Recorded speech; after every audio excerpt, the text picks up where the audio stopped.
자, 그러면은 우리가 교사범에 관련된 사례 문제를 잠깐 보도록 하겠습니다.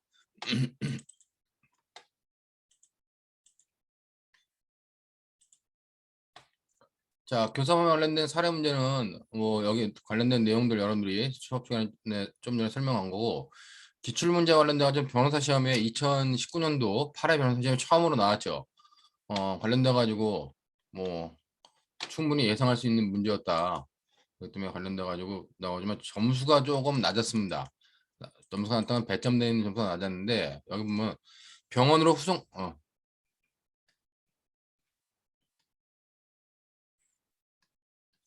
자, 병원으로 후송되어 치료를 받고 태어난 갑. 이 갑은 정에게 을을 살해할 것을 부탁하였고, 이를 승낙한 정은 C를 을로 오인하고 C를 자동차로 들이받았으나 육주의 상해를 가하는 데 그쳤어요.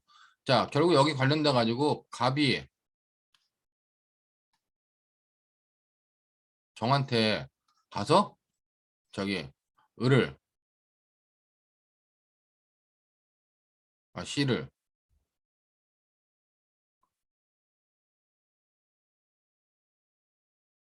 거기서 뭐 이게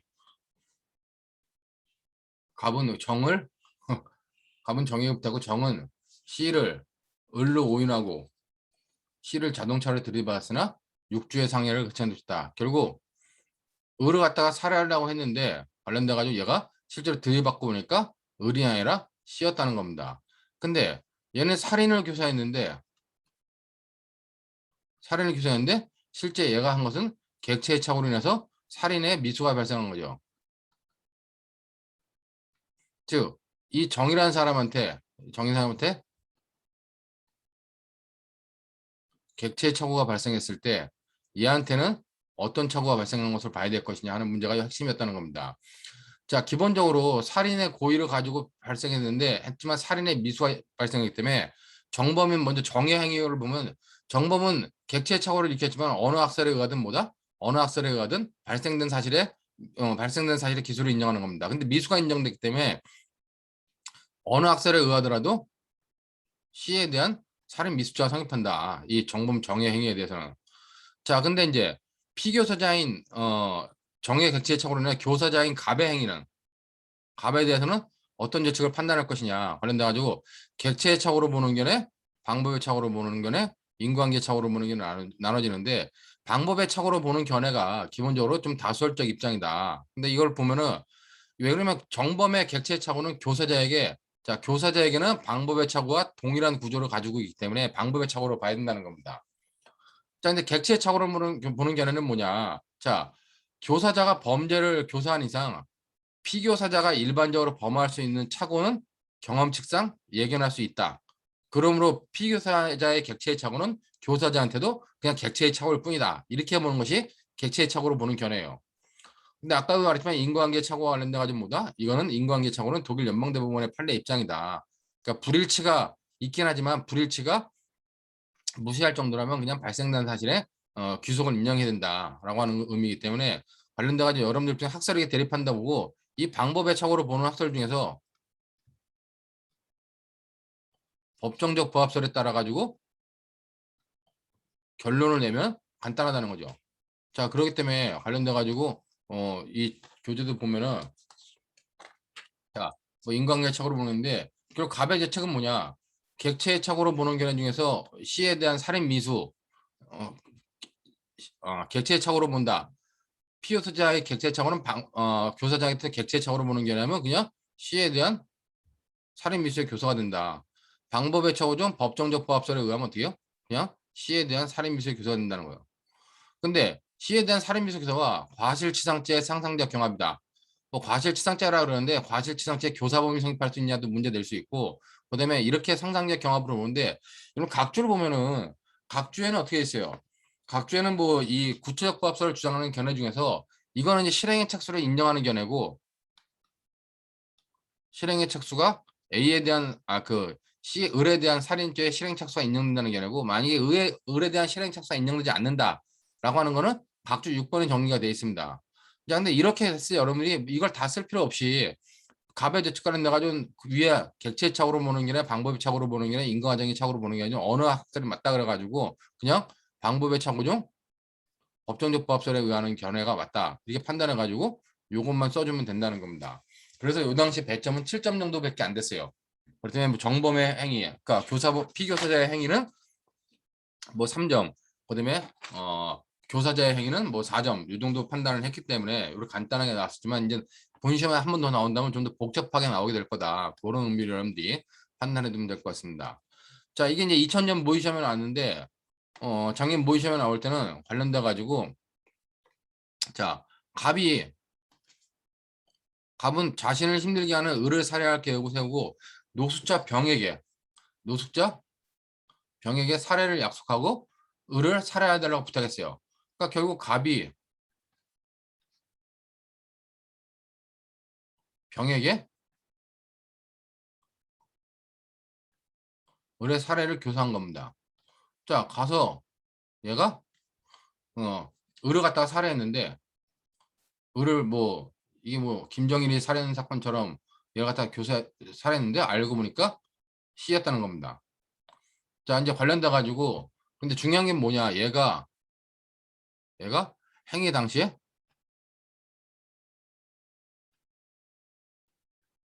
책임 능력이 없었다는 거예요. 자, 그러면 먼저 정범인 갑의 정의 대책을 논하면 정범은 시에 대해서 을에 대해서 객체 착오를 얘기했지만 객체 착오에 대해서는 어느 학설에 의하든 발생된 사실을 기술을 인정하기 때문에 이 병의 행위는 시에 대한 살인죄의 구성 요건과 위법성까지 갖춘다는 겁니다. 근데 책임 능력이 없었기 때문에 책임이 인정되지 않아 가지고 범죄 성립을 하지 않죠.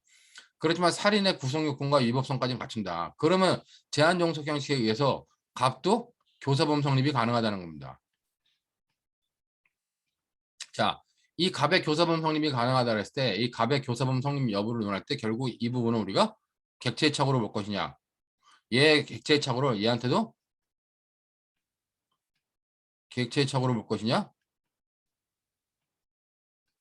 방법의 착오로 볼 것이냐, 아니면 인과관정의 착오로 볼 것이냐 했을 때 세계학설, 여러분들이 객체의 착오로 보는 견해는 이 피교사자가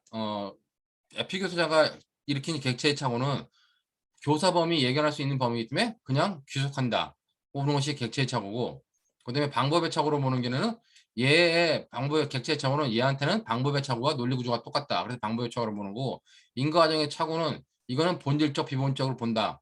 학설상 얘가 타당하다. 아주 이것에 의해서 결론을 내면 된다는 거예요. 굉장히 쉽게 여러분들이 다가가야지 이걸 복잡하게 생각하면 안 된다는 겁니다. 그다음에 그런 의미로 여러분들이 보면 될 것 같고, 자, 문제를 보면은 결국 뭐 여기 보면 병의 책임 능력인데 책임 능력은 98페이지에 설명했지만 이미 얘는 책임 능력이 없다는 거죠. 책임 능력이 없기 때문에 범죄 성립하지 않지만 구성요건에 당하고 위법하다. 근데 이제 여기 보면 갑의 재치, 정범의 재치 관련돼 가지고 여기서 객관적 구성요건 관련돼 가지고 이제 논의하는 것이 뭐냐, 논점을 세 개를 제시하고 있는데, 아이고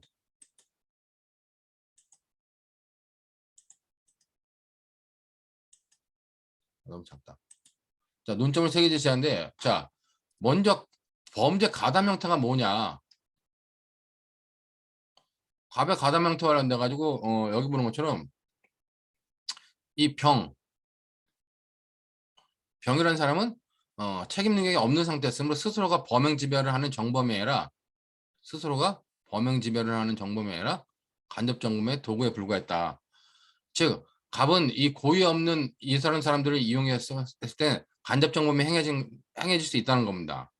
근데 문제는 뭐냐? 문제는 이와 관련된 갑의 내면의 불법 상태를 평가한다면 우월한 의사지배로 범행의 전 과정을 지배할 수 없다는 겁니다. 그렇기 때문에 이와 관련된 결국 밑에 보는 것처럼 주관적으로는 교사의 불법, 그리고 객관적으로는 간접 정보의 불법이 성립된 것이어서 결국 교사범이 성립할 수 있다. 그러니까 여기 이제 이 당시 해설은 이렇게 복잡하게 써 있는데 이걸 좀 더 쉽게 여러분들이 생각하면은, 자, 갑이 얘한테 범죄를 교사했어요. 근데 얘가 행위자가 인식한 거를, 자, 얘는 을이 책임 능력자다. 책임 능력자다라고 인식을 했어요. 근데 실제로 얘는 뭐다? 책임 능력이 없는 사람이었습니다. 아니면 관련돼가지고 갑이 을이 책임 능력자가 아니다. 아니라고 생각했어요. 근데 책임 능력자였어요.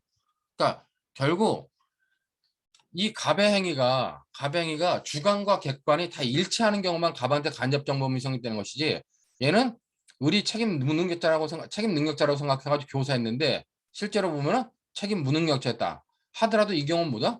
이 경우는 결국 교사범으로 처벌할 수밖에 없다는 겁니다. 간접정범이 되려면 객관적 요건과 주관적 요건이 다 인정을 해야 돼요. 근데 결국 얘는 행위 능력자라고 생각했지만 피교사자가 행위 무능력자라 하더라도 이건 교사범으로 볼 수밖에 없다. 근데 얘는 간접정범을 범한다 그래가지고 책임 무능력자라고 생각했는데 실제로 얘는 책임 능력이 있어요. 그럼 결국 이 경우도 교사범으로 성립할 수밖에 없다는 겁니다. 그렇기 때문에 여기에 범죄 가담 형태 관련돼 가지고 9점이나 배점돼 있었는데, 이거는 기본적으로 여러분들 입장에서 보면은 간접정범에서는 간접정범이 생각한 것과 실제 피이용자의 실제 상태가 동일한 경우만 간접정범이 성립하고 나머지 그렇지 않은 경우에는 다 교사범으로 의뢰할 수밖에 없구나. 그래가지고 교사범으로 판단하면 된다는 겁니다. 자, 그런 의미로 여러분들이 이해하면 될 것 같고, 그 다음에 핵심적인 논점은 뭐냐. 그 다음에 관련돼 가지고 이거를 이제 모의 시험에서는 이게 보는 것처럼 피교사의 객체의 착오와 교사의 관계에 대해서 7점, 그 다음에 착오에 따른 효과에 대해서 7점 해가지고 토탈 관련돼 가지고 몇 점 했어요? 이게 14점씩이나 배점했다는 겁니다. 그렇기 때문에 피교사자의 객체의 착오와 관련돼 가지고 결국 핵심적으로 아까 본 시험에서는 뭐 7점, 8점밖에 안 됐지만은 이게 배점을 하면 12점, 14점까지도 배점을 한다. 근데 결국 여기서 관련돼 가지고 피교사자의 객체의 착오인 경우에는 교사자에게도 객체의 착오가 인정된다는 견해가 있다. 이게 말은 아까 말한 것처럼 객체의 착오설이에요. 그러나 교사자와 이렇게 보면 방법의 착오로 이해된다. 이게 방법의 착오설입니다. 여기 관련돼 가지고 여기서는 결국 피교사자의 객체의 착오를 교사자의 관계에서 객체의 착오로 보는 견해, 그 다음에 방법의 착오로 보는 견해, 두 가지만 설명했지만 하나 더 있으면 아까 말했던 것처럼 인과과정의 착오설까지도 여러분들이 생각해 준다는 겁니다. 그렇기 때문에 이와 관련된 객체의 착오가 교사자의 관계에서는 객체의 착오설, 방법의 착오설, 인과관계의 착오설 세 가지가 있다는데, 여러분들은 방법의 착오설이 타당하다라고 보면 될 것 같고, 그 착오에 따른 효과와 관련된 결국 방법의 착오설 중에서 법정적 부합설에 의해서 결론을 내면 된다는 겁니다. 그렇지만 여기 이제 교과서에 보면 이 채점 기준에 보면 이 양반은 이제 방법의 착오일 뿐이다라고 봤어요.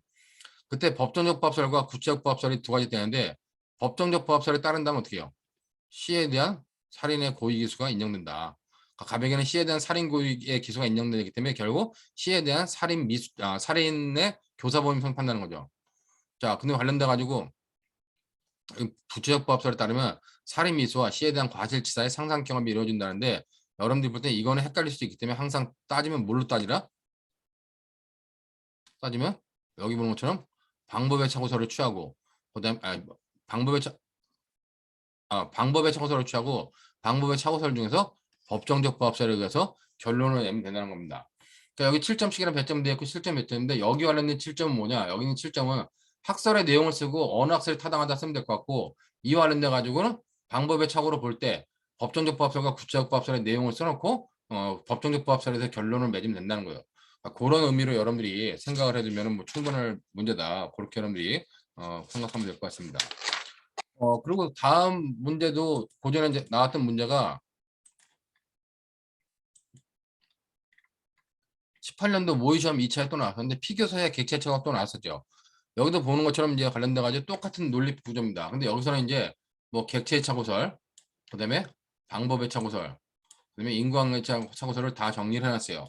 자, 그러고 나서 관련돼 가지고 결론적으로 뭐 어떤 범죄가 성립하냐 관련돼 가지고 뭐 쭉 나오는데, 이게 결론은 3점, 그다음에 여기도 이 뭐 12점, 그다음에 5점에 20점씩이나 몇 점을 했죠.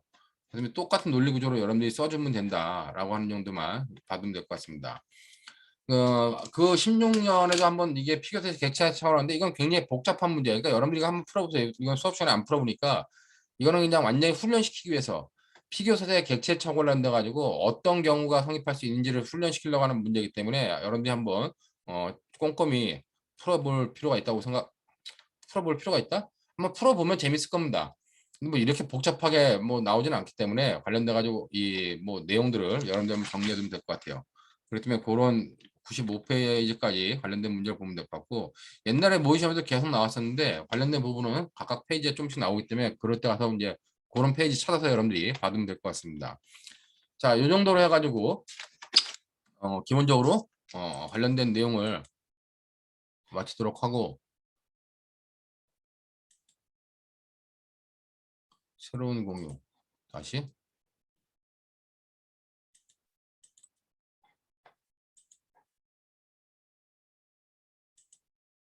자, 그럼 우리가 이제 방조범을 보게 되는데, 방조범은 기본적으로 뭐요? 방조범은 교사범과 논리구조가 비슷하죠. 그렇기 때문에 관련돼가지고 방조범에 대해서는 크게 뭐 여러분들이 얘가 방조범이다. 자, 어떤 범죄를 방조했다. 우리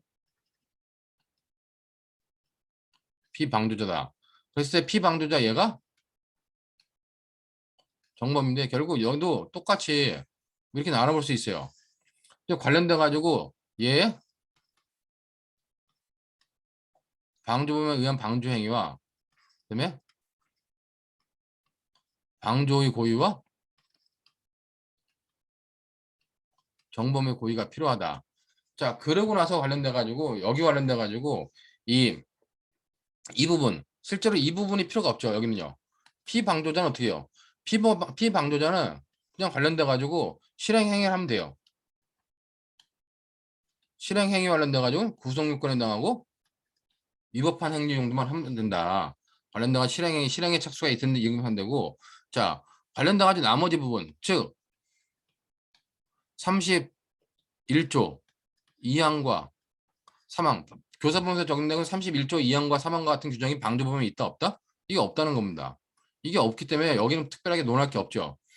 자, 관련돼 가지고 그러면 여기 관련돼 가지고 중요한 것 중에 하나가 여기도 역시 특정한 범죄에 대한 방조 행위를 해야 되고 수단과 방법에 제한이 없고 간접 방조도 다 된다. 근데 이제 중요한 건 뭐냐? 중요한 거는 여기 관련돼 가지고 뭐 방조 행위 쭉 나오는데, 자, 관련돼 가지고 부작위에 의한 방조.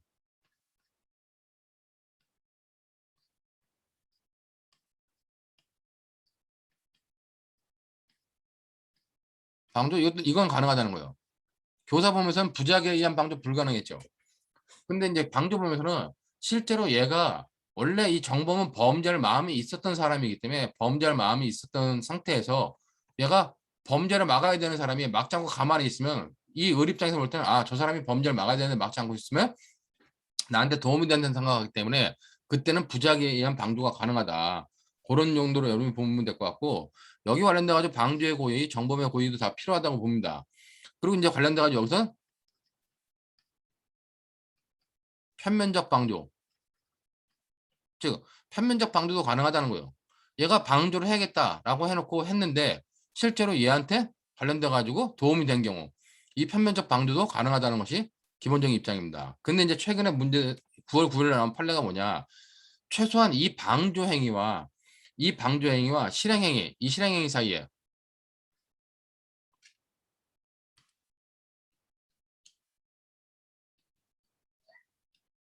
인과관계가 필요해야 되냐는 겁니다.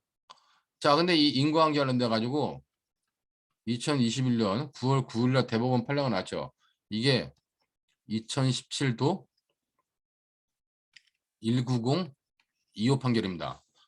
자, 이 판결에서 대법원이 판시한 게 뭐냐? 대법원이 판시한 첫 번째가 방조범과 방조범에도 인과관계가 필요하다 그랬어요. 필요하다고 명시하고 말했고, 이때 인과관계는 여기는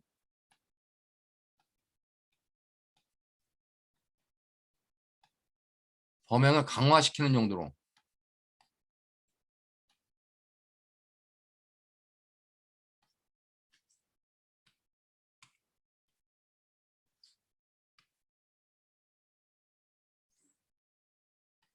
강화시켜야 된다라고 판단한 겁니다.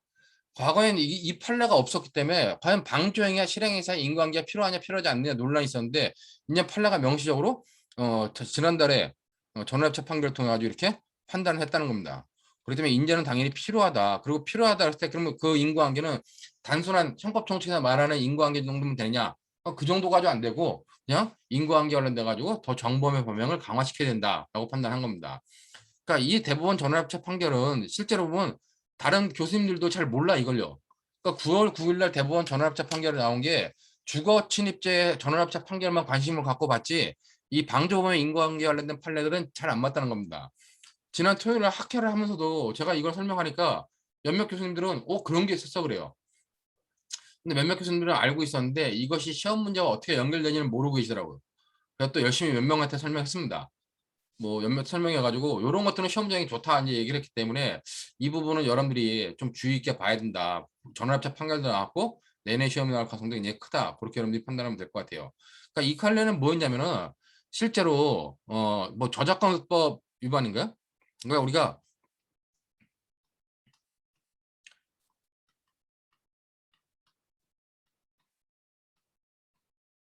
자 링크를 걸어두는 것이 기존에는 1심, 2심은 방조가 아니라고 했습니다. 근데 대법원이 방조가 아니다라고 본 거에 대해서 링크를 걸어두는 게 뭐냐? 이 링크 사이트 인터넷 사이트에 링크를 걸어두는 게 자 원래 갑이라는 애가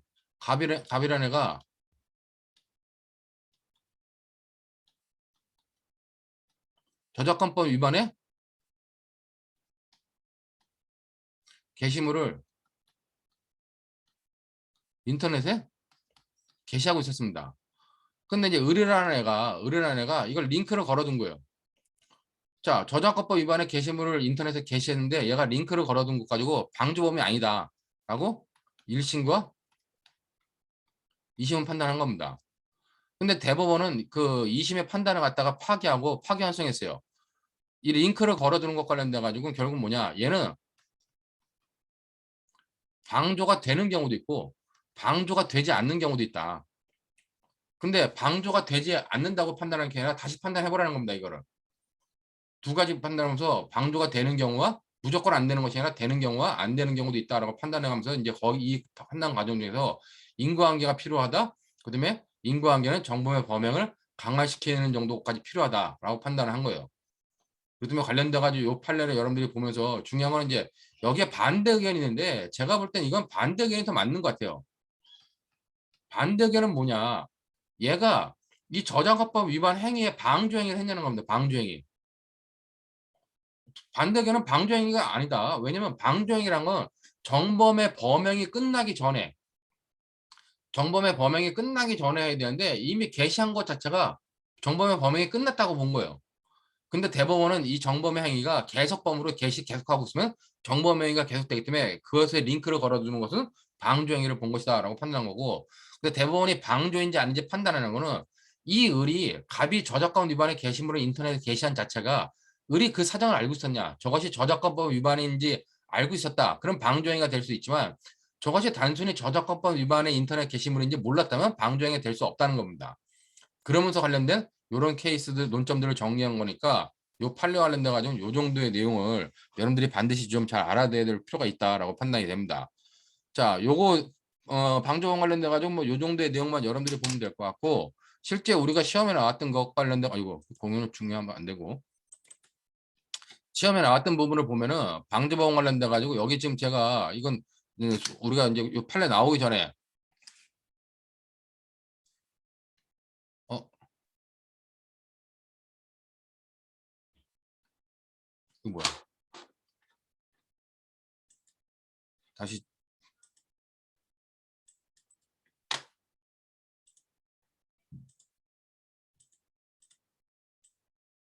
자, 여기 보면 이제 관련돼 가지고 방조범의 성립 요건 나오는데 제가 여기 보면 방조행위와 피방조제 실행행위 사이에 인과관계 필요하다. 인과관계 관련돼 가지고 이 인과관계가 이제는 대법원 전압이 필요함. 이게 이제 판례 입장이 된 겁니다. 관련돼 가지고 이제 이런 의미로 여러분들이 판단해 주면 될 것 같고 자, 그럼 인과관계 관련돼 가지고 밑에 이제 학설의 내용을 잠깐 보면은 방조행위와 피방조 사이에 실행행위 사이에 인과관계가 필요하냐? 관련된 과거에는 인과관계가 필요 없다. 단순히 방조행위만 있으면 된다. 불효설과 필효설의 대립이 있었어요. 자, 근데 관련돼 가지고 판례는 명확한 견해는 없다는데 인제는 뭐요? 인제는 명확한 견해가 있다는 거죠. 판례는 필효설을 취하고 있다. 이 판례가 바로 아까 말했던 것처럼 2021년 9월 9일 날 나온 이게 2017도 관련돼가지고 19025 판결이다. 자, 이제 불효설 같은 경우는 이제 문제가 많았는데 불효설은 뭐냐? 결국 첫 번째 불효설의 문제가 첫 번째 문제도 두 번째인데 두 번째 문제가 더 중요하죠. 피방조자에게 즉 정범에게 아무런 영향을 주지 않은 경우에도 방조행위로 처벌한 것은 결국 뭐다? 공범의 종속성에 반하고 처벌 범위를 너무 넓힌다는 겁니다. 이것이 이제 불효설에 대한 비판이고 그래서 필효설의 입장이 중요하다, 맞다라고 판단하고 그럼 필요하다 그랬을 때 그 필요한 인과관계만 있으면 되느냐 그랬을 때 단순히 인과관계만 있다 그러면 방조범의 인과관계가 쉽게 판단하면은 방조범이 너무 인정되는 게 넓어지는 거 아니냐. 그렇기 때문에 여기서 결과야기설이라고 하는 건 뭐냐. 결과야기설이라고 하는 것은 그냥 단순히 필요하다는 겁니다. 인과관계가 단순히 필요함의 의미가 바로 결과야기설이에요. 그렇기 때문에 방조행의 인과관계에 대해 정범의 인과관계론을 그대로 적용한다는 건 뭡니까? 그냥 단순히 정범하고 똑같은 인과관계만 있으면 된다는 겁니다. 합법적 조건관계로 하든 상당 인과관계로 하든 그런 인과관계가 있으면 족하다는 견해에 비해서 이 기회증대설은 뭐냐? 이 기회증대설은 방조범의 인과관계가 필요하다 할지라도 그 방조범의 방조행위가 실행행위의 기회를 증대시킨 경우 이렇게 기회를 증대시킨 거나 실행행위의 위험을 가중시킨 경우 그때만 인과관계가 인정된다. 그때만 방조범이 성립하고 그렇지 않은 경우는 방조범이 성립하지 않는다라고 보는 것이 기회증대설입니다. 근데 결국 지금 판례 입장은 뭐예요? 판례 입장은 이렇게 판단한다는 겁니다. 지금. 그렇기 때문에 이런 의미와 관련돼 가지고 여러분들이 요 내용은 현재까지 제가 미출제라고 그랬는데 이거는 제가 뭐 강력하게 확진 않지만 출제할 만하다 계속 몇 번 얘기했던 주제입니다. 근데 올해 이제 전압이 나왔기 때문에 내년 시험에는 강력하게나 아니면 내년 아니면 내후년 시험에 반드시 강력하게 나올 만한 시험 내용이다. 그렇게 여러분들이 이해해두면 될 것 같아요. 자, 관련돼 가지고 여기 모의시험 보면은 19년도 모의시험이 나왔는데 이제 모의시험에 나오는 유형은 뭐냐? 살인을 하겠다고 총을 빌려가라는데 총을 빌려가서 총을 사용 안 하고 칼로 죽인 거예요. 여기도 똑같이 뭐냐?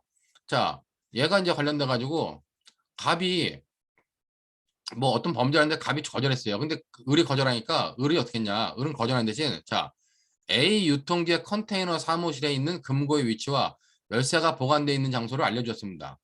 근데 갑이 가서 A가 잠겨 있으니까 그냥 B 유통상사 컨테이너 사무실로 들어가 책상 서랍에 있는 물건들을 가져 나왔어요. 즉 요게 19년도 모의시험에 나왔던 논점이었는데 이 논점 관련돼 가지고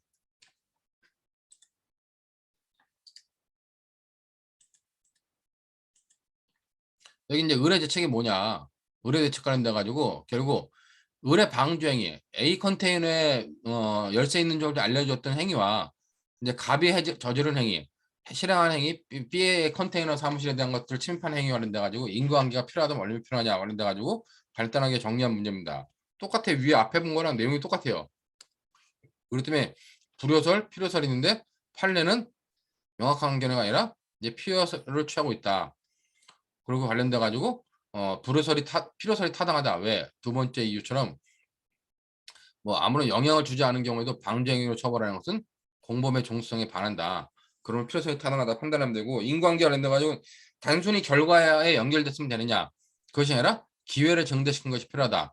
그러니까 기회 증대설의 입장에 따라 가지고 판단하면 된다는 겁니다. 자, 그럼 의뢰 대책 관련돼 가지고는 뭐 여기 인과관계 불효설에 의하면 야간 주거 침입절 방조점이 되겠지만 인과관계 필요설과 그다음에 기회 증대설에 의하면 어떻게요? 의뢰 방조행위 A 컨테이너 하우스에 열쇠를 알려준 것은 갑의 실행행위가 인과관계가 인정되지 않는다. 그리고 인정되더라도 특별하게 실행행위의 기회를 증대시킨 것이 아니므로 양한 중원집 절도의 방조범위 성립하지 않는다라고 판단한 거예요. 자, 이런 논리 구조는 똑같이 그 전에 시험에 한번 나왔었는데 그것이 바로 2016년도 모의시험에 나왔던 겁니다. 2016년도 모의시험은 결국 자 갑은 뭐 사람을 죽이려고 생각했어요. 자, 갑은 친구 병을 찾아가가지고 범행의 살인 계획을 설명하면서 사용 엽총을 빌렸습니다.